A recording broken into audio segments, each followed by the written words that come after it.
So the other day I had the end of a fillet of halibut, like little bits and pieces at the end, and I decided to whip up a fish cake. And it came out really good, so I'm going to try it again. This time I'm doing it with grouper. I had a tail end of a grouper. I had about 6 ounces of it, and basically all you really want to do is you kind of make little slices like this, and then you kind of, you know, dice them up like this, right, so that they're small, and then the rest of it you're just gonna kind of do this, you know, just kind of attack it,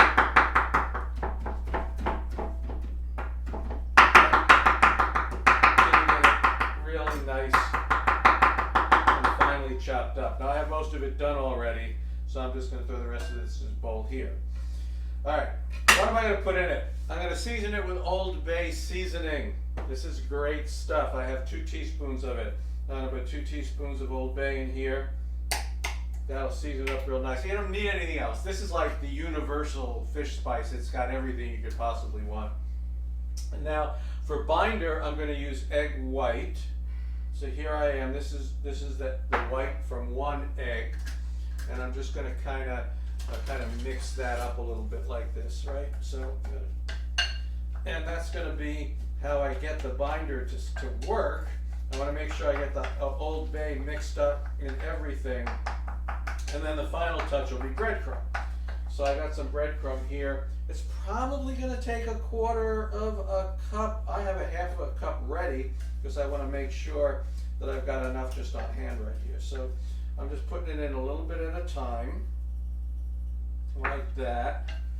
And I'm just trying to get it so that, you know, it's got that right consistency, or it's on its way to the right consistency, that it'll be able to hold together as a cake. Now, it looks like it's just going to be about 1/4 of a cup is going to do it. I want to absorb all the, I don't want to see any loose egg white, and I want to see that it's absorbing the moisture of the fish. So that's it. That's kind of what I want to do. Now you can see here that the breadcrumb is still visible, and so what I need to do now, I'm going to take this and I'm going to put it in the fridge for like 30 to 60 minutes because I want it to definitely then absorb, for the breadcrumb to be fully hydrated with everything in there. Now the reason I used only an egg white is because a whole egg was just too much egg. I was going to, for that amount of fish, for 6 ounces. I said, well, so then if I only need a little bit, instead let's you do something else with the yolk. So I'm going to make some aioli. Very simple one. So here's the egg yolk, and into that I'm going to put just like a pinch of salt. And I'm going to put a few grinds of black pepper, like so. That's good. That's a goodly amount. And then a squeeze of lemon. This is like an eighth of a lemon. I'm just going to keep it squeezed like that. That's all. And then I have a kind of a light. This is a light olive oil. You can use a neutral oil. You can mix peanut oil and a heavier olive oil. You don't want to use a heavy; it gets too bitter. So you need to do that. And so I'm ready to go. I've got my. I'm going to do this with an electric stick blender. You can use a food processor. You can. This is rather electric whisk. You can use a stick blender or something. So I get it started, and then you drizzle the oil in slowly because you're trying to create an emulsification here. Now this is probably going to take between 1/4 cup and a cup of oil. I have a lot more in here because you just never know how much yolk is, exactly what size egg. So you just want to be prepared. You want to drizzle it in because you want this emulsion to form. You don't want to have a separation. The other thing about this is that I started with a room temperature egg. So I took the egg out a while ago. One of the biggest problems people run into when they try to make an aioli or a fresh mayonnaise or something like that is that they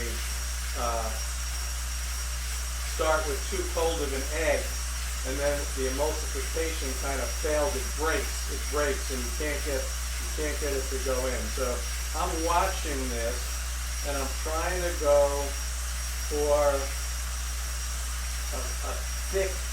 Basically I'm trying to make some kind of a thick mix here. of emulsified egg and oil. And you see I'm going quick as I get towards the end, and I say, now I'm getting really close. I'm going to start whipping it up faster, faster, faster, faster. Okay? And you get to the point where you can see that it's kind of staying out and separate, staying out like that, and I've got that nice thick. So I'm done. Right, this is basically done. I'm going to stick this in the fridge too, and I'll bring it back out later. And you notice I didn't put a lot of stuff in there. I didn't put garlic. I didn't put, any other kind of seasonings like mustard or anything. And that's, again, because the Old Bay is the star of this. So it's just a nice little sauce to go on top of the fish cake, but you don't need a lot of other seasonings. So we'll come back after that has sat, and we'll make up the fish cakes. All right, so we're ready to go and make these now. So what I've got here is I've got the cake all ready to go. I have some butter here on medium heat. I've made this, I'm going to put them on ciabatta bread, and I've made the cake the shape so they're square.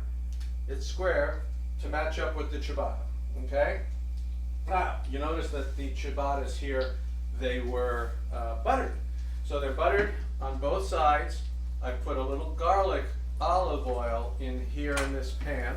And I'm just going to put them down because I want to toast these. I want them to be nice and toasted. I'm going to put some weight on them to make sure they get down into that oil. They get a nice even toast. All right, so now this is going to have to cook for a bit. This is going to have to cook for a bit. Conveniently enough, I have one ready to go and put together. So we'll go back down over here. And here you have it, right? Here is the ciabatta roll toasted very nicely. And what I have over here, here's some romaine lettuce. So I'm going to put romaine on each side of the ciabatta roll. All right. Now I have my aioli that I made. Very simple. It's nice and thick. It's down, and it's, like I said, very simple. And I'm just going to put some down here on the romaine, on the roll, just all down here on the one side, like that. And then I take the cooked fish cake, I stick it here, and then I put aioli on the other side. And I'll just put that right on the fish cake itself, like that. I have another piece of romaine and the top of the roll. Put that down here. Let's put this on the board for a second. And I'm going to stab it. A couple of toothpicks. One here. One here. And then cut it like this on the diagonal. Nice crunchy roll. And there you have it. Let's give it a taste.